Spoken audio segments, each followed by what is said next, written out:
सत श्री अकाल।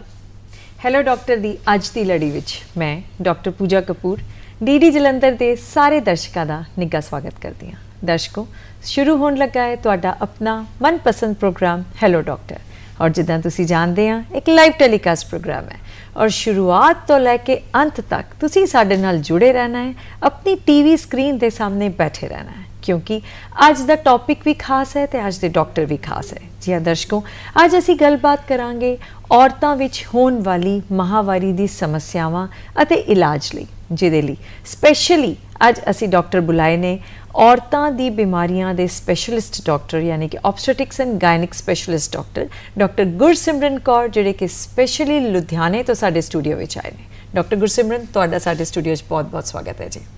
Thank you. सत श्री अकाल सारिਆਂ ਨੂੰ एंड मैं डी जलंधर का बहुत बहुत धन्यवाद करती हाँ जिन्हों ने मैनू इत्थे बुलाया है।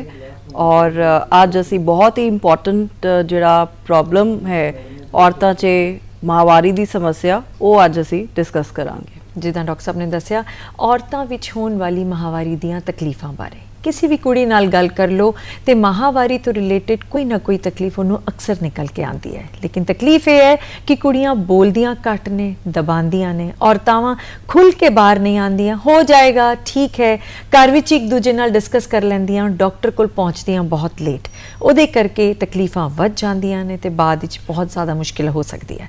इस करके वो की तकलीफां ने, उन्हां दे की इलाज किया जा सकता है, किद्दां अपने आप नूं उन्हां तकलीफां तो आपां बचाइए, की साडा लाइफ स्टाइल होवे, की सानू खाना चाहिए। तो चलो अज का अपना सफ़र शुरू करते हैं तो चर्चा करांगे औरतां विच होने वाली महावारी दीयां तकलीफां बारे ते उन्हां दे इलाज बारे। डॉक्टर गुरसिमरन, सब तो पहला मैं पूछना चाहांगी कि नॉर्मल महावारी, नॉर्मल मेंस्ट्रुअल साइकिल की होंदी है?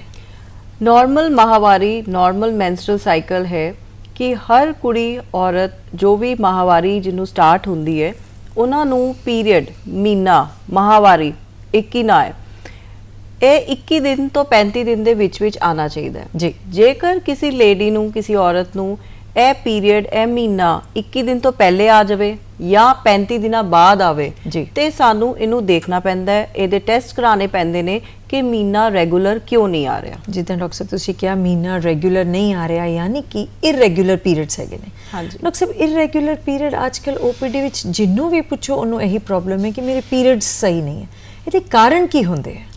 इरेगूलर पीरियड्स बहुत कॉमनली असी टर्म यूज़ करते हैं जब कोई भी लेडी साढ़े कोल आए और उहदे पीरियड जिवें कई बार चढ़ के आ रहे ने, 2 महीने 3 महीने बाद आ रहे ने, या पीरियड जिहड़ा है हर 15 दिन च आ रहा है, तो इनू इरेगूलर पीरियड्स कहने आ। इरेगूलर पीरियड्स वास प्रॉब्लम्स हो सकदियां ने, जिवें हार्मोन्स की दिक्कत होवे, थायरॉइड प्रॉब्लम होवे, एक हार्मोन बॉडी च हुंदा है जिवें प्रोलैक्टिन, वो हाई हो जाता है, जिहदे नाल भी पीरियड इरेगूलर हो जाता है। ਇਹਦੇ ਨਾਲ कदी कदाई बच्चेदानी के अंदर रसौली होवे या अंडेदानी के ऊपर कोई गठ होवे, या कई बार एडिनोमाइसिस एक प्रॉब्लम है, एंडोमेट्रोसिस है, ये प्रॉब्लम्स होन तां पीरियड इरेगूलर हो सकते हैं। ईवन कि महीने दे विच भी जब कोई पीरियड आवे उन्होंने आपां इंटरमेंस्ट्रुअल ब्लीडिंग कहने आ, वो भी इरेगूलर है और कई बार एंडोमेट्रियल पॉलिप्स ओदा कारण हो सकते हैं। इस तो इलावा आजकल कुड़ियां च बहुत कॉमन एक प्रॉब्लम है जिन्हों आप PCOD कहने आ। बिल्कुल, तुसी अपनी OPD च जब मैं देखती हाँ ऑलमोस्ट 10 की OPD चो एटलीस्ट 2 या 3 कुड़ियां नू PCOD होंदी है जी, और ये प्रॉब्लम वधदी ही चली जा रही है। डॉक्टर साहब, कारण की है PCOD? PCOD का फुल फॉर्म पहले सानू दसो। हाँ जी, PCOD का मतलब है पॉलीसिस्टिक ओवेरियन डिजीज। डॉक्टर साहब, ये होने का कारण की है? कोई भी स्कैन किसी भी यंग कुड़ी दी पकड़ो तो उहदे विच यूनिलेटरल या बायलेटरल PCOD पिया ही होंदा है। हाँ जी, पॉलीसिस्टिक ओवेरियन डिजीज हुंदा है जद असी अल्ट्रासाउंड च देखते हैं कि कुड़ी नू अल्ट्रासाउंड च जिहड़ी अंडेदानी वो फुल गईयां ने, उन्हां दा वॉल्यूम जिहड़ा है 10 cc तो ज़्यादा हो गया है। कुड़ियां नू होर भी क्लिनिकल जिहड़े सिम्पटम्स होंदे ने एज अ डॉक्टर असी देखते हैं कि पीरियड चढ़ के आ रहे ने, वजन बहुत वध रहा है, उन्होंने वजन घट नहीं हो रहा है, फेस ते वाल आ रहे ने, एक्ने हो रहे ने, मुहासे हो रहे ने, नाल उन्होंने। डॉक्टर साहब, जिद्दां साडे स्क्रीन ते फ्लैश किया जा रहा है, ये बारे भी थोड़ा चानन डालो। ਤੇ ਇਹ ਤੁਸੀਂ ਦੇਖ ਸਕਦੇ ਹੋ ਕਿ ਇਹ ਸਕਰੀਨ ਤੇ ਉੱਤੇ ਬੱਚੇਦਾਨੀ ਹੈ, ਬੱਚੇਦਾਨੀ ਦੇ ਨਾਲ 2 ਅੰਡੇਦਾਨੀਆਂ ਹੁੰਦੀਆਂ ਨੇ। ਅੰਡੇਦਾਨੀ ਦੇ ਅੰਦਰ ਇਹ ਬਹੁਤ ਸਾਰੇ ਐਗਸ ਹੁੰਦੇ ਨੇ, ਫੋਲੀਕਲਸ ਹੁੰਦੇ ਨੇ, ਇਹ ਬਣਦੇ ਨੇ। ਲੇਕਿਨ ਜਿਨ੍ਹਾਂ ਕੁੜੀਆਂ 'ਚ ਫੋਲੀਕਲਸ ਬਹੁਤ ਜ਼ਿਆਦਾ ਹੁੰਦੇ ਨੇ ਉਹਨੂੰ ਅਸੀਂ ਪੋਲੀਸਿਸਟਿਕ ਡਿਜ਼ੀਜ਼ ਕਹਿੰਦੇ ਆ। ਇਹਦੇ ਨਾਲ ਜੇ ਲੇਡੀ ਨੂੰ ਹੋਰ ਵੀ ਦਿੱਕਤਾਂ ਆਉਣ, ਜਿਸ ਤਰ੍ਹਾਂ ਮੈਂ ਨਾਂ ਲਿਆ, ਵਜਨ ਵੱਧ ਰਿਹਾ ਹੈ ਜਾਂ ਫੇਸ ਤੇ ਵਾਲ ਆ ਰਹੇ ਹੈ ਜਾਂ ਐਕਨੇ ਹੋ ਰਹੇ ਹੈ, ਪੀਰੀਅਡ ਇਰੈਗੂਲਰ ਹੋ ਰਿਹਾ ਹੈ, ਤਾਂ ਕਈ ਵਾਰ ਇਹਨੂੰ ਪੋਲੀਸਿਸਟਿਕ ਓਵੇਰੀਅਨ ਸਿੰਡਰੋਮ ਵੀ ਕਿਹਾ ਜਾਂਦਾ ਹੈ। ਇਹ ਹੁੰਦਾ ਉਹਨਾਂ ਕੁੜੀਆਂ 'ਚ ਜੈਨੇਟਿਕ ਹੋ ਸਕਦਾ ਹੈ ਜਿਨ੍ਹਾਂ ਦੀ ਕੁੜੀਆਂ ਦੇ ਫੈਮਿਲੀ 'ਚ ਉਹਨਾਂ ਦੀ ਮਾਵਾਂ ਨੂੰ ਜਾਂ ਉਹਨਾਂ ਦੀਆਂ ਸਿਸਟਰਸ ਨੂੰ ਇਹ ਪ੍ਰੋਬਲਮ ਹੋਵੇ ਤਾਂ ਵੀ ਉਹਨਾਂ ਨੂੰ ਹੋ ਸਕਦਾ ਹੈ। ਜਾਂ ਕਈ ਵਾਰ ਫਾਲਟੀ ਡਾਈਟਸ, ਜਿਵੇਂ ਅੱਜ ਕੱਲ ਤੁਹਾਨੂੰ ਪਤਾ ਹੈ ਬਹੁਤ ਜ਼ਿਆਦਾ ਕੁੜੀਆਂ ਫਾਸਟ ਫੂਡ ਖਾਣ ਦੀਆਂ ਸ਼ੌਕੀਨ ਨੇ, ਪ੍ਰੋਸੈਸਡ ਫੂਡ ਖਾਂਦੀਆਂ ਨੇ, ਘਰ ਦਾ ਖਾਣਾ ਹੁਣ ਬਹੁਤ ਘੱਟ ਰਹਿ ਗਿਆ ਹੈ। ਤੇ ਇਹ ਜਿਹੜੇ ਪ੍ਰੋਸੈਸਡ ਫੂਡਸ ਹੁੰਦੇ ਨੇ ਇਹਦੇ ਅੰਦਰ ਬਹੁਤ ਜ਼ਿਆਦਾ ਐਕਸੈਸ ਕੈਲੋਰੀਜ਼ ਜਾ ਰਹੀਆਂ ਨੇ ਜੋ ਕਿ ਐਕਸੈਸ ਇਨਸੂਲਿਨ ਰੈਜ਼ਿਸਟੈਂਸ ਕ੍ਰੀਏਟ ਕਰ ਰਿਹਾ ਹੈ। ਇਨਸੂਲਿਨ ਇੱਕ ਹਾਰਮੋਨ ਹੈ ਜੋ ਰੈਜ਼ਿਸਟੈਂਸ ਦੀ ਵੱਧ ਜਾਂਦੀ ਹੈ ਇਹਨਾਂ ਕੁੜੀਆਂ ਦੇ ਅੰਦਰ, ਪੋਲੀਸਿਸਟਿਕ ਡਿਜ਼ੀਜ਼ ਹੋ ਜਾਂਦੀ ਹੈ ਉਹਨਾਂ ਨੂੰ, ਤੇ ਉਹਦੇ ਨਾਲ ਇਹ ਦਿੱਕਤਾਂ ਜ਼ਿਆਦਾ ਹੋ ਰਹੀਆਂ ਨੇ। ਡਾਕਟਰ ਸਾਹਿਬ, ਇਹ PCOD ਜੇ ਇੱਕ ਵਾਰੀ ਹੋ ਜਾਏ ਤੇ ਕੀ ਇਹ ਰਿਵਰਸ ਵੀ ਹੋ ਸਕਦੀ ਹੈ ਕਿ ਇਹ ਤਾਉਮਰ ਰਹੇਗੀ? ਪੋਲੀਸਿਸਟਿਕ ਓਵੇਰੀਅਨ ਡਿਜ਼ੀਜ਼ ਇੱਕ ਮੈਟਾਬੋਲਿਕ ਸਿੰਡਰੋਮ ਹੈ ਜੀ। ਇਹਨੂੰ ਰਿਵਰਸ करके इनू कंट्रोल च रखना बहुत जरूरी है। ਇਹਦਾ इंपॉर्टेंट सब तो ज़्यादा इंपॉर्टेंट चीज़ हैगी डाइट ते एक्सरसाइज। डॉक्टर साहब, अक्सर मैं सुनिया है कि PCOD जे कुड़ी नू होवे तो मां बनने च उन्हें प्रॉब्लम आती है, की है सच्चाई है? हाँ जी, पॉलीसिस्टिक ओवेरियन डिजीज के अंदर जेडे अंडेदानी होंदी है ओदे च प्रॉपर एक अंडा नहीं बन पाता। हर औरत नू मां बनन लई एक अंडे जद अंडा महीने दे दौरान वो बनता है, वो अंदर फुटदा है, आदमी दे पानी नाल मिल के वो बच्चा बनता है। वो बच्चा हौली हौली ट्यूब दे रस्ते बच्चेदानी ते आके लगता है। जे अंडा ही नहीं फुटेगा तो प्रेगनेंसी नहीं हो सकती है। इसलिए एन ओव्यूलेशन दी प्रॉब्लम जिहदे अंदर अंडा प्रॉपरली बन नहीं रहा है ਇਹ ਕੁੜੀਆਂ 'ਚ ਹੁੰਦਾ ਹੈ, ਇਸ ਲਈ ਇਹਨੂੰ ਐਨ ਓਵੂਲੇਟਰੀ ਡਿਸਆਰਡਰ ਵੀ ਕਹਿੰਦੇ ਆ। ਡਾਕਟਰ ਸਾਹਿਬ, PCOD ਨੂੰ ਟ੍ਰੀਟ ਕੀਤਾ ਜਾ ਸਕਦਾ ਹੈ ਕਿ ਇਹਦੇ ਲਈ ਕਿਸੇ ਆਪਰੇਸ਼ਨ ਦੀ ਲੋੜ ਹੈ ਕਿ ਕੰਜ਼ਰਵੇਟਿਵ ਟ੍ਰੀਟਮੈਂਟ ਵੀ ਹੋ ਸਕਦੀ ਹੈ? ਇਹਦੇ ਵਾਸਤੇ ਜਿਹੜੀਆਂ ਵੀ ਦਵਾਈਆਂ, ਸਭ ਤੋਂ ਪਹਿਲੇ ਤੇ ਡਾਈਟ, ਇੱਕ ਅੱਛੀ ਡਾਈਟ ਦੇ ਅੰਦਰ ਮੈਂ ਇਹ ਨਹੀਂ ਕਹਿ ਰਹੀ ਕਿ ਤੁਸੀਂ ਹਾਈ ਪ੍ਰੋਟੀਨ ਡਾਈਟ ਲਓ ਜਾਂ ਲੈਸ ਕੈਲੋਰੀ ਡਾਈਟ ਲਓ, बैलेंस फूड लो जिहदे अंदर तुहाडा घर दा खाना, रोटी, सब्जी, दाल सब चीज़ां होनियां चाहिए। इहदे नाल एक्सरसाइज, ਇਹ नहीं कि घंटा घंटा तुसी खाना खा रहे हो, नाल टीवी देख रहे हो, नाल तुसी अपने मोबाइल ते लगे हुए हो। ਇਹਦੇ ਨਾਲ एटलीस्ट ਅੱਧਾ घंटा तो 1 घंटा जे तुसी अपने बॉडी ਲਈ ਕੱਢੋ, चलो फिरो, जिन्नी भी एक्सरसाइज कर सकते हो वो बेटर रहती है। जिवें तुसी जे काम करते हो तो लिफ्ट्स नहीं लो, स्टेयर केस लो, ये सब चीज़ां जरूरी होंदी है। PCOD लाइफस्टाइल चेंज करना, लाइफस्टाइल चेंज करना, PCOD ठीक करना है। नाल कुछ दवाइयां भी होंदियां ने जो असी देने आ PCOD नु कंट्रोल करन लई। लैप्रोस्कोपी सर्जरी जो तुसी कह रहे हो, PCOD ओवेरियन ड्रिलिंग, वो बहुत ही रेयरली कदी लोड़ पैंदी है उन्हां कुड़ियां च जिन्हां अंदर मेल हार्मोन बहुत ज़्यादा एक्सेस हो जाए या उन्हां दी PCOD दवाइयां नु रेजिस्टेंट हो जाए। डॉक्टर, PCOD वाली कुड़ी नु प्रेगनेंसी हो सकती है? हाँ जी, हो सकती है। द मोस्ट कॉमन क्वेश्चन हो सकती है जे वो PCOD दी ट्रीटमेंट हो जाए। और PCOD ट्रीटमेंट के बाद असी अंडा फुटान दी दवाइयां देने आ जिन्हों ओव्यूलेशन इंडक्शन ड्रग कहने आ। जे वो दवाई असी देने आ ते ओदे नाल कंसीव हो जाता है और ओदे कोई साइड इफेक्ट्स नहीं है। बहुत पेशेंट्स मेरे को आके पूछते हैं कि डॉक्टर साहब आर्टिफिशियल तो नहीं है, ए दवाई नाल बच्चा होएगा तो कोई अगे जाके कोई फ्यूचर से प्रॉब्लम तो नहीं होएगी? एंड दी कोई प्रॉब्लम नहीं। डॉक्टर साहब, एक और क्वेश्चन बहुत फैमिलीज पूछती हैं कि सपोज 2 कुड़ियां ने उन्हां दी फैमिलीज विच, वड्डी कुड़ी नूं PCOS दी प्रॉब्लम है तो की किया जाए कि छोटी कुड़ी नूं प्रॉब्लम ना हो? कुछ प्रिकॉशनरी मेजर्स हैगे इहदे?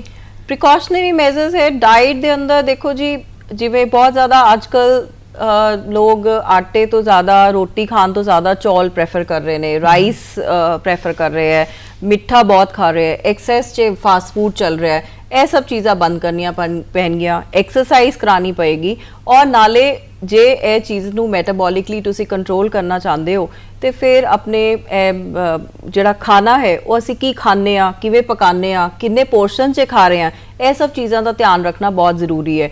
क्योंकि जिन्नी भी PCOD दी कुड़ियां होंदियां ने इन्हां दे अंदर मेल हार्मोन एक्सेस हो जाता है, हार्मोन इम्बैलेंस हो जाता है और फिर उस इम्बैलेंस नू सानू करैक्ट करना पैंदा। ਡਾਕਟਰ ਸਾਹਿਬ ਹੁਣੇ ਤੁਸੀਂ ਗੱਲ ਕੀਤੀ ਸੀਗੀ ਕਿ ਕੁਝ ਕੁੜੀਆਂ ਨੂੰ ਪੀਰੀਅਡਸ ਬਾਰ-ਬਾਰ ਆ ਜਾਂਦੇ ਹੈ ਜਾਂ ਐਕਸੈਸ ਆਉਂਦੇ ਹੈ ਤੇ ਬੱਚੇਦਾਨੀ ਵਿੱਚ ਰਸੌਲੀਆਂ ਹੁੰਦੀਆਂ ਨੇ, ਫਾਈਬਰੋਇਡਸ ਹੁੰਦੇ। ਡਾਕਟਰ ਸਾਹਿਬ ਫਾਈਬਰੋਇਡਸ क्यों बन जाते हैं? एक नॉर्मल जिंदगी इंसान जी रहा है, अचानक स्कैन कराई किसी प्रॉब्लम करके तो फाइब्रॉइड पिया होया। फाइब्रॉइड किस तरीके की बीमारी है? फाइब्रॉइड बच्चेदानी दे अंदर रसौली नूं कहंदे आ जी। पहली गल तो यह है कि यह कोई कैंसर नहीं हुंदा, इहदे वास्ते कोई इन्नी डरन की जरूरत नहीं होंदी। कई बार साडे कोल पेशेंट्स आंदे ने अल्ट्रासाउंड लैके कि डॉक्टर साहब रसौली हो गई है, इनू कढवा दईए। भावें क्यों हुंदी है? ਇਹ देखो ਇਹਦਾ मेन कॉज इडियोपैथिक है, हाले तक नहीं पता। जेनेटिक कॉजेस भी है, हाइपर ईस्ट्रोजन भी है। कई लेडीज के अंदर ईस्ट्रोजन हार्मोन होंदा है, वो ज्यादा एक्सेस च होंदा है। वो की करदा है, यूट्रस के अंदर दी मसल नू स्टिमुलेट करदा है ते वो रसौली बन जाती है। और जेनेटिक भी होंदा है। बहुत सारी लेडीज के घर जिन्हां नू किन्ना दे मावां नू स्क्रीन ते दिखाया गया है फाइब्रॉइड है। हाँ जी, ये बेसिकली बच्चेदानी के अंदर एक रसौली है जिहड़ी कि बच्चेदानी की चिल्ली वर नू ग्रो कर ली, इनू सब म्यूकोजल फाइब्रॉइड कहने आ। फाइब्रॉइड 3 तरीके दे होंदे आ, जेड़े अंदर दी चिल्ली वाल होन, सब म्यूकोजल होन, या बच्चेदानी दे अंदर होन इंट्राम्यूरल, या बच्चेदानी दे बाहर दी साइड होन जिन्हों सब सिरोजल कहंदे आ। ए क्लासिफिकेशन होंदी है जिहदे नाल।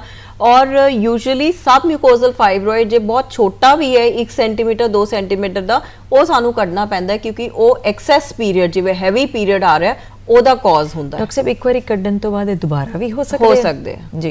ਤੇ ਡਾਕਟਰ ਸਾਹਿਬ ਕੀ ਫਾਈਬਰੋਇਡ ਪਏ ਵੀ ਕੁੜੀ ਪ੍ਰੈਗਨੈਂਟ ਹੋ ਸਕਦੀ ਹੈ? ਹਾਂਜੀ, ਪ੍ਰੈਗਨੈਂਸੀ ਵਿੱਚ ਕੰਪਲਿਕੇਸ਼ਨਸ ਆ ਸਕਦੀਆਂ ਫਾਈਬਰੋਇਡ ਦੇ ਨਾਲ? ਪ੍ਰੈਗਨੈਂਸੀ ਵਿੱਚ ਕੰਪਲਿਕੇਸ਼ਨਸ ਇਹ ਆ ਸਕਦੀਆਂ ਨੇ ਕਿ ਫਾਈਬਰੋਇਡ ਦਾ ਸਾਈਜ਼ ਪ੍ਰੈਗਨੈਂਸੀ ਦੇ ਦੌਰਾਨ ਵੱਧਦਾ ਹੈ। कई बार ये अंदर रेट डीजनरेशन प्रॉब्लम आती है जिहदे अंदर फाइब्रॉइड दे अंदर प्रेगनेंसी चल रही है और एकदम पेशेंट नू पेन होएगा, उस एरिया च दर्द शुरू हो जाएगा, बुखार शुरू हो जाएगा, जिन्हों सानू कॉन्जरवेटिव मैनेजमेंट करना होता है क्योंकि प्रेगनेंसी च असी कोई इस तरह की सर्जरी नहीं करते, अवॉइड करते हैं। डॉक्टर साहब फाइब्रॉइड दे नाल जे लेडी प्रेगनेंट होवे ते की नॉर्मल डिलीवरी पॉसिबल है कि सिजेरियन ही करना पड़ेगा? डिपेंड करता है कि फाइब्रॉइड केड़े पार्ट च है, कितना वड्डा फाइब्रॉइड है।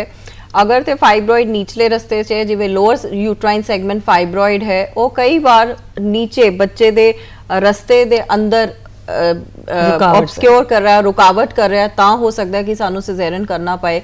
कई बार जिहड़ी अवल नाल होंदी है वो फाइब्रॉइड दे उपर चिपकी होंदी है। कई बार बच्चे दी ग्रोथ घट जाती है क्योंकि फाइब्रॉइड इन्ना वड्डा जे फाइब्रॉइड होवे 10-12 सेंटीमीटर दा, वो बच्चेदानी दे अंदर दी स्पेस घटाउंदा है, ओदे नाल जिहड़ा बच्चे ने अपना ग्रो करना है वो ग्रोथ घट जाती है। ते वो सब चीज़ां माँ बच्चे दी कंडीशन दे उत्ते उस टाइम डिपेंड करदियां ने। डॉक्टर साहब जे आपां फाइब्रॉइड करके सिजेरियन करना पै रिहा, तुसीं डिसाइड कीता, बच्चा आउट करन तो बाद कि सिजेरियन दे नाल ही आपां फाइब्रॉइड भी निकाल सकदे? अक्सर पेशेंट कहंदे कि नाल ही रसौली कट दिओ। हाँ देखो, इनू आपां सिजेरियन मायोमैक्टमी कहने आ। सिजेरियन मायोमैक्टमी च जेकर फाइब्रॉइड साडे सिजेरियन दे स्कार दे विच आ रहा है, उन्होंने आपां कट सकते हैं। पर अगर वो दूर पिया है, नहीं साडे रस्ते च आ रहा, तो उन्होंने कड्डण दी लोड़ नहीं है क्योंकि जब सिजेरियन दे वक्त औरत प्रेगनेंट होंदी है तो खून दिया बहाव बहुत ज़्यादा होंदे है, यूट्रस नू बहुत ज़्यादा ब्लड सप्लाई जा रही होंदी है। कई बार ये रसौलियाँ उस टाइम कड्डन वेले ब्लीडिंग बहुत ज़्यादा हो सकती है तो मरीज़ नू बहुत ज़्यादा खून जा सकता है और ए एमरजेंसी सिचुएशन क्रिटिकल बन सकती है। ओके, तो उस टाइम असी अवॉइड करते हैं। डॉक्टर साहब यह तो गल हो गई बच्चेदानी दी रसौली बारे यानी फाइब्रॉइड। मतलब अंडेदानी च भी कई बार रसौलीज होंदियां ने, स्कैन्स विच लिखिया होंदा है कॉम्पलैक्स सिस्ट है। हाँ जी, डॉक्टर साहब कॉम्पलैक्स सिस्ट पढ़ के सुन के मरीज बहुत डर जाता है कि हुण मैडम जी मैनूं कैंसर हो जाना, मैडम जी ਇਹਦਾ ਆਪਰੇਸ਼ਨ ਕਰਵਾ ਦਿਓ। ਤੇ ਡਾਕਟਰ ਸਾਹਿਬ ਇਹ ਕੀ ਚੀਜ਼ ਹੈ ਕੰਪਲੈਕਸ ਸਿਸਟ? ਜਿਵੇਂ ਕਿ ਤੁਸੀਂ ਦੇਖਿਆ ਸੀ ਸਕਰੀਨ 'ਚ ਕਿ ਬੱਚੇਦਾਨੀ ਨੇ ਨਾਲ 2 ਅੰਡੇਦਾਨੀਆਂ ਹੁੰਦੀਆਂ ਨੇ ਜੀ। ਅੰਡੇਦਾਨੀ ਉਹ ਹਰ ਵੇਲੇ ਹਾਰਮੋਨਸ ਦੇ ਉਤਾਰ ਚੜਾਵ ਔਰਤ ਦੇ ਸਰੀਰ 'ਚ ਹੋ ਰਹੇ ਨੇ, ਉਹਦੇ ਪ੍ਰਭਾਵ ਨਾਲ ਅੰਡਾ ਬਣ ਰਿਹਾ ਹੈ। ਕਈ ਵਾਰ ਇਹ ਅੰਡਾ ਫੁੱਟਦਾ ਨਹੀਂ ਹੈ ਤੇ ਉਹ ਸਿਸਟ ਦਾ ਰੂਪ ਧਾਰਨ ਕਰ ਲੈਂਦਾ ਜਿਹਨੂੰ ਆਪਾਂ ਸਿੰਪਲ ਸਿਸਟ ਕਹਿੰਦੇ ਆ। ਕਈ ਵਾਰ ਅਲਟਰਾਸਾਊਂਡ 'ਚ 3 ਜਾਂ 4 ਸੈਂਟੀਮੀਟਰ ਦੀ ਸਿਸਟ ਅਲਟਰਾਸਾਊਂਡ 'ਚ ਆਈ ਹੋਈ ਹੈ, ਮਰੀਜ਼ ਘਬਰਾ ਜਾਂਦਾ ਹੈ ਕਿ ਇਹਦੀ ਸਰਜਰੀ ਹੋਏਗੀ। ਇਹਦੀ ਕੋਈ ਸਰਜਰੀ ਦੀ ਲੋੜ ਨਹੀਂ ਹੈ। ਉਹ ਪਾਣੀ ਦੀ ਸਿਸਟ ਹੁੰਦੀ ਹੈ, ਉਹ ਆਪੇ ਹੀ ਜਦ 2-3 ਪੀਰੀਅਡ ਲੰਘਣਗੇ ਆਪੇ ਹੀ ਉਹ ਰਿਜ਼ੋਲਵ ਹੋ ਜਾਏਗੀ। लेकिन कई बार ये जिहड़ी सिस्ट होंदी है इहदे अंदर ब्लड भर जाता है, हेमरेज हो जाता है, या कई बार एंडोमेट्रियोमा एक प्रॉब्लम होंदी है जिहदे अंदर खून जिहड़ा है कई लेडीज़ नूं जिहड़ी माहवारी है वो बाहर दे रस्ते पूरी नहीं आ पाती, पिछे दे रस्ते भी चली जाती है तो वो एंडोमेट्रियोमा एक सिस्ट बन जाता है। कॉम्पलैक्स सिस्ट जरूरी नहीं है कि कैंसर ही होवे, ਸਾਨੂੰ ਸਾਡੀ ਸਕਰੀਨ ਤੇ ਵੀ ਕੁਝ ਸ਼ੋ ਕਰ ਰਹੇ ਹੈ। ਇਹ ਐਂਡੋਮੈਟਰੀਅਲ ਹਾਈਪਰਪਲੇਜ਼ੀਆ ਦਿਖਾ ਰਹੇ ਹੈ। ਇਹ ਦਿਖਾ ਰਹੇ ਹੈ ਕਿ ਬੱਚੇਦਾਨੀ ਦੀ ਝਿੱਲੀ ਇੱਕ ਤਰਫ ਜਿਹੜੀ ਅਸੀਂ ਦੇਖ ਸਕਦੇ ਹਾਂ ਵੱਧੀ ਹੋਈ ਹੈ ਤੇ ਉਹਦੇ ਨਾਲ ਬੱਚੇਦਾਨੀ ਦੀ ਦੂਸਰੀ ਲੇਅਰ ਜਿਹੜੀ ਹੈ ਨਾਰਮਲ ਹੈ। ਹੁਣ ਹਾਈਪਰਪਲੇਜ਼ੀਆ ਜਿਵੇਂ ਐਕਸੈਸ ਜਿਵੇਂ ਪੀਰੀਅਡ ਬਹੁਤ ਜ਼ਿਆਦਾ ਆ ਰਿਹਾ ਹੈ, ਹੈਵੀ ਆ ਰਿਹਾ ਹੈ, ਤੇ ਕਈ ਵਾਰ ਐਂਡੋਮੈਟਰੀਅਲ ਹਾਈਪਰਪਲੇਜ਼ੀਆ ਉਹਨਾਂ ਲੇਡੀਜ਼ ਨੂੰ ਹੁੰਦਾ ਹੈ। ਡਾਕਟਰ ਸਾਹਿਬ ਇਹਦਾ ਕੀ ਕਾਰਨ ਹੁੰਦਾ ਹੈ? ਐਂਡੋਮੈਟਰੀਅਲ ਹਾਈਪਰਪਲੇਜ਼ੀਆ ਜਿਵੇਂ ਮੈਂ ਤੁਹਾਨੂੰ ਪਹਿਲੇ ਕਿਹਾ ਸੀ ਕਿ ਈਸਟ੍ਰੋਜਨ ਜ਼ਿਆਦਾ ਹੋਵੇ ਬਾਡੀ ਦੇ ਅੰਦਰ ਤਾਂ ਝਿੱਲੀ ਜ਼ਿਆਦਾ ਵੱਧ ਜਾਂਦੀ ਹੈ। ਤੁਸੀਂ ਸੁਣਿਆ ਹੋਵੇਗਾ ਐਂਡੋਮੈਟਰੀਅਲ ਪੋਲਿਪਸ ਕਈ ਲੇਡੀਜ਼ ਨੂੰ ਹੋ ਜਾਂਦੇ ਨੇ। ਪੋਲਿਪ ਕੀ ਹੁੰਦਾ ਹੈ? ਪੋਲਿਪ ਹੁੰਦਾ ਹੈ ਬੱਚੇਦਾਨੀ ਦੀ ਝਿੱਲੀ ਹੀ ਬਹੁਤ ਜ਼ਿਆਦਾ ਇੱਕ ਥਾਂ ਤੇ ਵੱਧ ਜਾਂਦੀ ਹੈ ਤੇ ਇੱਕ ਮੱਸਾ ਜਿਹਾ ਬਣ ਜਾਂਦਾ ਹੈ। ਉਹ ਪੋਲਿਪ ਯੂਜੂਅਲੀ ਕਿਸੇ ਦਵਾਈ ਨਾਲ ਸ਼ੈਡ ਨਹੀਂ ਹੁੰਦਾ, ਸਾਨੂੰ ਦੂਰਬੀਨ ਨਾਲ ਉਹਨੂੰ ਕੱਢਣਾ ਪੈ ਜਾਂਦਾ ਹੈ। ਡਾਕਟਰ ਸਾਹਿਬ ਇਹ ਦੁਬਾਰਾ ਵੀ ਹੋ ਸਕਦਾ ਹੈ? ਇਹ ਦੁਬਾਰਾ ਵੀ ਹੋ ਸਕਦਾ ਹੈ। ਓਕੇ।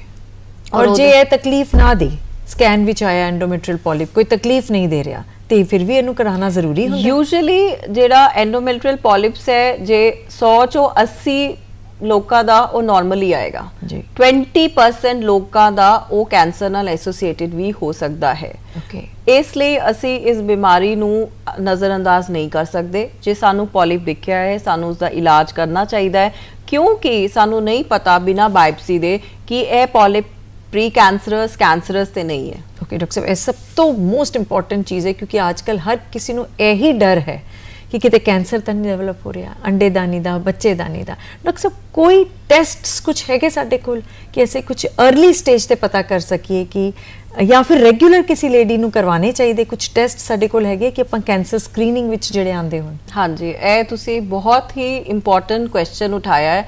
ਔਰ ਮੇਰੇ ਖਿਆਲ ਨਾਲ ਦੇਖੋ ਜੀ ਇੰਡੀਆ 'ਚ ਪੰਜਾਬ 'ਚ ਜਿਹੜਾ ਬੱਚੇਦਾਨੀ ਦੇ ਮੂੰਹ ਦਾ ਕੈਂਸਰ ਹੈ ਸਰਵਾਈਕਲ ਕੈਂਸਰ ਉਹ ਨੰਬਰ 1 ਤੇ ਜਾ ਰਿਹਾ ਹੈ, ਜਦ ਕਿ ਬਾਕੀ ਕੰਟਰੀਜ਼ ਜਿਹੜੀਆਂ USA ਕੈਨੇਡਾ ਇਹ ਰੇਟ 40% ਤੋਂ ਉਹਨਾਂ ਨੇ ਘਟਾ ਕੇ 13% ਕਰਤਾ ਹੈ ਸਿਰਫ ਇੱਕ ਛੋਟੇ ਜਿਹੇ ਟੈਸਟ ਨਾਲ। ਉਹਦਾ ਨਾਮ ਹੈ ਪੈਪ ਟੈਸਟ। ਪੈਪ ਟੈਸਟ ਇੱਕ ਟੈਸਟ ਹੁੰਦਾ ਹੈ ਜਿਹਦੇ ਅੰਦਰ ਅਸੀਂ ਬੱਚੇਦਾਨੀ ਦੇ ਮੂੰਹ ਨੂੰ ਦੇਖਦੇ ਹਾਂ, ਜਿਸ ਤਰ੍ਹਾਂ ਤੁਸੀਂ ਸਕਰੀਨ 'ਚ ਦੇਖ ਸਕਦੇ ਹੋ। ਅਸੀਂ ਜਿਵੇਂ ਸਾਡੇ ਕੋਲ ਗਾਇਨੀ OPD ਜੇ ਪੇਸ਼ੈਂਟ ਆਉਂਦਾ ਹੈ ਅਸੀਂ ਥੱਲੇ ਦੇ ਰਸਤੇ ਨੂੰ ਇੱਕ ਔਜ਼ਾਰ ਨਾਲ ਜਿਹਨੂੰ ਕਸਕੋ ਸਪੈਕੂਲਮ ਕਹੀਦਾ ਉਹਦੇ ਨਾਲ ਉਹਨੂੰ ਐਗਜ਼ਾਮਿਨ ਕਰਦੇ ਹਾਂ, ਬੱਚੇਦਾਨੀ ਦੇ ਮੂੰਹ ਨੂੰ ਦੇਖਦੇ ਹਾਂ। ਫਿਰ ਸਾਡੇ ਕੋਲ ਇੱਕ ਬ੍ਰਸ਼ ਹੁੰਦਾ ਹੈ, ਇੱਕ ਸਪੈਚੂਲਾ ਹੁੰਦਾ ਹੈ, ਉਸ ਬ੍ਰਸ਼ ਨਾਲ ਅਸੀਂ ਕੁਝ ਸੈਲਸ ਉੱਥੋਂ ਲੈ ਕੇ ਉਹਨੂੰ ਆਪਾਂ ਭੇਜ ਦਿੰਦੇ ਹਾਂ ਲੈਬ ਟੈਸਟਿੰਗ ਵਾਸਤੇ। ਹੁਣ ਇਹ ਜਿਹੜਾ ਟੈਸਟ ਹੈ ਪਹਿਲੀ ਗੱਲ ਇਹ OPD ਬੇਸ ਤੇ ਹੁੰਦਾ ਹੈ, ਇਹਦੇ ਵਾਸਤੇ ਕਿਸੇ ਐਨਸਥੀਸੀਆ ਦੀ ਲੋੜ ਨਹੀਂ ਹੁੰਦੀ, ਇਹਦੇ ਅੰਦਰ ਕੋਈ ਪੇਨ ਨਹੀਂ ਹੁੰਦੀ, ਕੋਈ ਤਕਲੀਫ ਨਹੀਂ ਹੁੰਦੀ। ਲੇਕਿਨ ਇਹ ਟੈਸਟ ਤੁਹਾਨੂੰ ਸਭ ਤੋਂ ਵੱਡੀ ਜਾਨਲੇਵਾ ਬਿਮਾਰੀ ਸਰਵਾਈਕਲ ਕੈਂਸਰ ਤੋਂ ਬਚਾ ਸਕਦਾ ਹੈ। ਡਾਕਟਰ ਸਾਹਿਬ ਕਿਸ ਏਜ ਤੋਂ ਇਹ ਕਰਾ ਲੈਣਾ ਚਾਹੀਦਾ ਹੈ? ਜਿਹੜੀ ਰეკਮੈਂਡਡ ਏਜ ਹੈ ਉਹ ਹੈ 21 ਸਾਲ। 21 ਸਾਲ ਤੋਂ ਇਹ ਟੈਸਟ ਸ਼ੁਰੂ ਕਰ ਸਕਦੇ ਹੈ। ਜੇਕਰ ਕੋਈ ਅਨਮੈਰਿਡ ਹੈ ਉਹ ਨਹੀਂ ਕਰਾਉਣਾ ਚਾਹੁੰਦੇ ਤੇ ਜਦ ਮੈਰਿਜ ਹੋ ਜਾਵੇ ਤਾਂ ਸ਼ੁਰੂ ਕਰ ਸਕਦੇ ਨੇ। ਸਭ ਕਿੰਨੀ ਦੇਰ ਬਾਅਦ ਰਿਪੀਟ ਕਰਨਾ ਹੁੰਦਾ? ਇਹ ਜਿਹੜਾ ਟੈਸਟ ਹੈ ਜਿਹੜਾ ਅਸੀਂ HPV ਡਿਓ ਕਹਿੰਦੇ ਆ ਜਿਹਦੇ ਅੰਦਰ ਅਸੀਂ HPV ਔਰ ਪੈਪ ਟੈਸਟ ਦੋਨੋਂ ਕਰਦੇ ਆ, ਉਹ ਐਵਰੀ 3 ਇਅਰਸ ਰეკਮੈਂਡ ਕਰਦਾ American college of obs gynae till the age of 68 or 65 ਅਗਰ ਉਹਨਾਂ ਦੇ ਪ੍ਰੀਵੀਅਸ 3 ਸਾਲ ਦੇ ਟੈਸਟ ਨਾਰਮਲ ਆ ਰਹੇ ਨੇ। ਔਰ ਇਹ ਟੈਸਟ ਨਾਲ ਕਿਉਂਕਿ ਇਹ ਜਿਹੜਾ ਬੱਚੇਦਾਨੀ ਦੇ ਮੂੰਹ ਦਾ ਕੈਂਸਰ ਹੈ ਇਹ ਇੱਕੋ ਦਮ ਨਹੀਂ ਬਣਦਾ, ਇਹਨੂੰ ਟਾਈਮ ਲੱਗਦਾ ਹੈ, ਇਹ ਹੌਲੀ ਹੌਲੀ ਬਣਦਾ ਹੈ। ਕਦੀ ਕਦਾਈ ਇਹਨੂੰ ਬਣਨ 'ਚ 6 ਮਹੀਨੇ, ਸਾਲ, 2 ਸਾਲ, ਐਵਰੇਜ 10 ਸਾਲ ਦੀ ਵੀ ਡਿਊਰੇਸ਼ਨ ਲਿਟਰੇਚਰ ਤੇ ਦਿੱਤੀ ਗਈ ਹੈ। ਤੇ ਔਰਤ ਕੋ ਇੰਨਾ ਸਮਾਂ ਹੁੰਦਾ ਹੈ ਤਾਂ ਕਿ ਸਾਨੂੰ ਪਤਾ ਲੱਗ ਸਕੇ ਪੈਪ ਟੈਸਟ ਨਾਲ ਕਿ ਇਹ ਟੈਸਟ ਜੇ ਅਬਨੋਰਮਲ ਆਇਆ ਹੈ ਤੇ ਇਸ ਲੇਡੀ ਨੂੰ ਇਵੈਲੂਏਸ਼ਨ ਦੀ ਲੋੜ ਹੈ। ਜੇਕਰ ਅਸੀਂ ਉਹ ਕਰ ਲਈਏ ਤੇ ਇਹ ਬੱਚੇਦਾਨੀ ਦੇ ਮੂੰਹ ਦੇ ਕੈਂਸਰ ਤੋਂ ਬਚ ਸਕਦੀ ਹੈ। ਡਾਕਟਰ ਸਾਹਿਬ ਇੰਨੀਆਂ ਟੀਕੇ, ਮੈਂ ਇੱਕ ਬੱਚਿਆਂ ਦੀ ਡਾਕਟਰ ਹਾਂ, ਪੀਡੀਆਟ੍ਰੀਸ਼ੀਅਨ ਹਾਂ, ਸਾਡੇ ਕੋਲ ਬਹੁਤ ਸਾਰੀ ਲੰਬੀ ਲਿਸਟ ਹੈ ਟੀਕਿਆਂ ਦੀ, ਤੇ ਕੀ ਸਾਡੇ ਕੋਲ ਕੋਈ ਟੀਕਾ ਇਸ ਵੇਲੇ ਤੱਕ ਨਹੀਂ ਹੈਗਾ ਕਿ ਅਸੀਂ ਬੱਚੇਦਾਨੀ ਦੇ ਕੈਂਸਰ ਨੂੰ ਜਾਂ ਬ੍ਰੈਸਟ ਕੈਂਸਰ ਤੋਂ ਆਪਣੀ ਮਾਵਾਂ ਭੈਣਾਂ ਨੂੰ ਬਚਾ ਸਕੀਏ? ਸਰਵਾਈਕਲ ਕੈਂਸਰ ਵਾਸਤੇ ਹੁਣ ਵੈਕਸੀਨ ਹੈਗੇ, 2 ਵੈਕਸੀਨ ਸਾਡੇ ਕੋਲ ਹੈਗੇ, ਇੱਕ ਹੈ ਗਾਰਡਾਸਿਲ, ਇੱਕ ਸਰਵਿਕਸ। ਜਿਹੜਾ ਸਰਵਾਈਕਲ ਕੈਂਸਰ ਹੈ ਉਹ ਇੱਕ ਵਾਇਰਸ ਹੈ HPV ਹਿਊਮਨ ਪੈਪਿਲੋਮਾ ਵਾਇਰਸ, ਉਹਦੇ ਨਾਲ ਐਸੋਸੀਏਟਿਡ ਹੈ। ਇਹ ਵਾਇਰਸ ਸੈਲਸ ਨੂੰ ਖਰਾਬ ਕਰਦਾ ਹੈ ਜਿਹੜੇ ਅੱਗੇ ਚੱਲ ਕੇ ਕੈਂਸਰ ਦਾ ਰੂਪ ਲੈ ਲੈਂਦੇ ਨੇ। ਤੇ ਗਾਰਡਾਸਿਲ ਵੈਕਸੀਨ ਦੇ ਅੰਦਰ HPV ਦੇ 4 ਜੀਨੋਟਾਈਪਸ ਦੇ ਅਗੇਂਸਟ ਹੈ, ਜਿਹੜੀ ਸਰਵਿਕਸ ਹੈ ਉਹ 2 ਟਾਈਪਸ ਦੇ ਅਗੇਂਸਟ ਹੈ। ਜਿਹੜਾ ਗਾਰਡਾਸਿਲ ਦਾ ਸ਼ਡਿਊਲ ਹੈ ਉਹ 0, 2 and 6 ਮੰਥਸ ਹੈ ਔਰ ਜਿਹੜਾ ਸਰਵਿਕਸ ਹੈ ਉਹ 0, 1 and 6 ਮੰਥਸ ਹੈ। ਇਹ ਜਿਹੜਾ ਇੰਜੈਕਸ਼ਨ ਹੈ ਇੰਟਰਾਮਸਕੂਲਰ ਲੱਗਦਾ ਹੈ ਔਰ ਇਹਦੇ ਨਾਲ ਸਰਵਾਈਕਲ ਕੈਂਸਰ ਇਹ ਦੋਨੋਂ ਹੀ ਇਕੁਅਲੀ ਐਫੀਕੇਸ਼ੀਅਸ ਨੇ।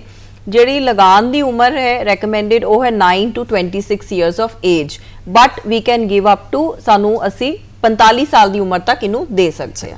ਡਾਕਟਰ ਸਾਹਿਬ ਅੱਜਕੱਲ ਯੂਜੂਅਲ ਏਜ ਕੀ ਹੈ ਕਿ ਇਹ ਬੱਚੇ ਮਾਹਵਾਰੀ ਦੇ ਬੰਦ ਹੋਣ ਦੀ? ਜਿਹੜੀ ਮਾਹਵਾਰੀ ਦਾ ਇਹ ਏਜ ਕਿਸੇ ਵਾਸਤੇ ਕਿਸੇ ਲੇਡੀ ਵਾਸਤੇ ਫਿਕਸ ਨਹੀਂ ਹੈ। आजकल सानू बहुत सारी ladies pre mature ovarian menopause ovarian failure ना दिखते हैं कि पीरियड जड़े है 38 ईयर्स तो पहले बंद हो गए, या कई बार किसी नू पीरियड 40 साल 45 साल 47 साल ये डिपेंड करता है। लेकिन जी सोसाइटी है वो कहती है एट अप टू 53 एज तक पीरियड बंद हो जाने चाहिए। डॉक्टर साहब अक्सर आप देखिए 45 46 43 के आस पास लेडीज़ के पीरियड्स बंद होते हैं, कुछ टाइम रुक के 5-6 महीने बाद दोबारा ब्लीड कर जाते हैं, तो लेडीज़ ऐसी भुलेखे रह जाती है कि चलो पीरियड्स दोबारा इरेगुलर है आ रहे हैं, ये कितना कोई इंपॉर्टेंट है तो डॉक्टर को जाना जरूरी है? ये बहुत इंपॉर्टेंट सवाल तुसी पूछा है। जो मीनोपॉज आप आखते हैं वो असी तां कहने हैं जब औरत नू पीरियड बंद हो जान, ते बंद होने तो बाद घटो घट 1 साल तक पीरियड दोबारा ना आवे। जे 1 साल तक पीरियड नहीं आता आपां नू मीनोपॉज मान लेंदे आ। जे मीनोपॉज होने तो बाद फिर लेडी नू पीरियड ऑन, भावें वो तुबका ब्लड आवे भावें वो पैड भर के ब्लड आवे, वो खतरे दी घंटी है। क्यों? क्योंकि पोस्ट मीनोपॉजल ब्लीडिंग नू मोस्टली जिहड़ा है कई बार कैंसर दा जिहड़ा कैंसर हुंदे ने वो एज पोस्ट मीनोपॉजल ब्लीडिंग आंदे ने। जेकर लेडी नू ब्लीडिंग आंदी है महीने तो बाद मीनोपॉज के बाद उन्नू अपने रिश्तेदारां नू गायनेक नू जरूर दिखाना चाहिए है, क्योंकि सानू कुछ टेस्ट करने पैंदे ने यह जानन लई कि किते कोई अंदर कोई कैंसर ते नहीं बनया होया। डॉक्टर साहब सपोज एक कैंसर है सर्विकल कैंसर या बच्चेदानी दे मुंह दा कैंसर, कि ये ट्रीटेबल है? इंडिया च इहदा इलाज हैगा? हाँ जी हाँ जी। ਜਿਹੜਾ ਸਰਵਾਈਕਲ ਕੈਂਸਰ ਹੈ ਜਿਵੇਂ ਮੈਂ ਪਹਿਲੇ ਤੁਹਾਨੂੰ ਦੱਸਿਆ ਪੈਪ ਟੈਸਟ ਨਾਲ ਕਈ ਵਾਰ ਅਸੀਂ ਓਪੀਡੀ 'ਚ ਪੈਪ ਟੈਸਟ ਨਾਲ ਹੀ ਸਰਵਾਈਕਲ ਕੈਂਸਰ ਨੂੰ ਬੜੀ अर्ਲੀ ਸਟੇਜ 'ਤੇ ਫੜਿਆ ਹੈ, ਪ੍ਰੀ ਕੈਂਸਰ ਸਟੇਜ 'ਚ ਫੜਿਆ, ਜਿਹਦੇ ਅੰਦਰ ਸਿੰਪਲ ਬੱਚੇਦਾਨੀ ਟਿਊਬ ਓਵਰੀ ਕੱਢਣ ਨਾਲ ਵੀ ਇਹ ਕੈਂਸਰ ਤੋਂ ਪ੍ਰੀ ਕੈਂਸਰਸ ਲੀਜਨਸ ਤੋਂ ਲੇਡੀ ਨੂੰ ਛੁਟਕਾਰਾ ਮਿਲ ਗਿਆ। अदरवाइज ਇਹਦੀ ਸਟੇजिंग करनी ਪੈਂਦੀ ਹੈ, ਸਟੇजिंग ਤੋਂ ਬਾਅਦ ਸਾਨੂੰ ਆਪਰੇਸ਼ਨ ਕਰਨਾ ਪੈਂਦਾ ਹੈ। ਆਪਰੇਸ਼ਨ ਨਾਲ ਅਸੀਂ ਬੱਚੇਦਾਨੀ ਅੰਡੇਦਾਨੀ ਟਿਊਬਾਂ ਤੇ खून ਦੀਆਂ ਨਾੜਾਂ ਦੇ ਕੋਲ ਜਿਹੜੇ ਲਿੰਫ ਨੋਡ ਹੁੰਦੇ ਨੇ ਉਹਦੀ ਵੀ ਕਲੀਅਰੈਂਸ ਕਰਦੇ ਆ। ਬਾਅਦ 'ਚ ਫਿਰ depending on the stage radio ਔਰ ਕੀਮੋ ਵੀ ਕਰਨੀ ਪੈਂਦੀ ਹੈ। ਅਕਸਰ ਕਿਸੇ ਫੈਮਿਲੀ ਵਿੱਚ ਸਪੋਜ਼ ਕਿਸੇ ਮਦਰ ਨੂੰ ਬੱਚੇਦਾਨੀ ਦਾ ਕੈਂਸਰ ਸਰਵਿਕਲ ਕੈਂਸਰ ਹੋਇਆ, ਕਿੰਨੇ % ਚਾਂਸਸ ਹੁੰਦੇ ਉਹਨਾਂ ਦੀ ਬੇਟੀਆਂ ਨੂੰ ਵੀ ਇਹ ਹੁੰਦੀ? ਇਹ ਫੈਮਿਲੀਜ਼ ਵਿੱਚ ਰਨ ਕਰਦਾ ਹੈ? ਜਿਹੜਾ ਸਰਵਾਈਕਲ ਕੈਂਸਰ ਹੈ ਫੈਮਿਲੀਅਲ ਇਹਦੇ ਅੰਦਰ ਫੈਮਿਲੀਅਲ ਇੰਨਾ ਨਹੀਂ ਹੈ ਜਿੰਨਾ ਕਿ ovarian cancer, hereditary ovarian cancer that is more common, hereditary endometrial cancer is more common, but yes HPV related ਜਿਹੜੇ ਇਨਫੈਕਸ਼ਨਸ ਨੇ ਉਹ ਜਿਹੜੇ ਨੇ ਸਰਵਾਈਕਲ ਕੈਂਸਰ ਵਾਸਤੇ ਹੁੰਦੇ ਨੇ। ਜੀ ਡਾਕਟਰ ਸਾਹਿਬ बहुत कुछ पूछना है लेकिन टाइम बहुत घट है। रूटीन विच लेडीज़ नू गायनिक कोल कदों कदों कितनी देर बाद जाना चाहिए, की अपना ख्याल रखना चाहिए? देखो जब कुड़ी नू पीरियड आंदे ने, जे पीरियड पहले 1-2 साल शुरुआती इरेगुलर रहेंगे और जब वो पीरियड 2 साल तक रेगुलर हो जाते हैं और उसके बाद पीरियड इरेगुलर होन PCOD होए कुछ होए तो उन्होंने दिखाना चाहिए है। पैप टेस्ट वास्ते तुहानू अपना जरूर ख्याल रखना चाहिए, हर 3 साल च एक बारी तुहानू लिक्विड पैप टेस्ट अपना जरूर कराना चाहिए है और 40 साल तक एक बार मैमोग्राफी जरूर करानी चाहिए है। असी रेगुलरली गायनी चैकअप्स करते हैं जिहदे अंदर पैप टेस्ट मैमोग्राफी अल्ट्रासाउंड ये भी करके असी देखते हैं। जी जिदा डॉक्टर साहब बार बार दस रहे हैं कि अपना ख्याल रखोगे तो इन्हां बीमारियां तो आप बहुत ज़्यादा बचाव कर सकते हैं। डॉक्टर साहब बहुत कुछ पूछना चाहते सी लेकिन टाइम मैनू समा नहीं दे रहा है। अपने बिजी शेड्यूल तो टाइम करके तुसी साडे स्टूडियो च आए, तुहाडा बहुत बहुत शुक्रिया और दर्शकों तुसी साडे नाल बने रहे, इहदे लई तुहाडा सारियां दा भी बहुत बहुत धन्यवाद।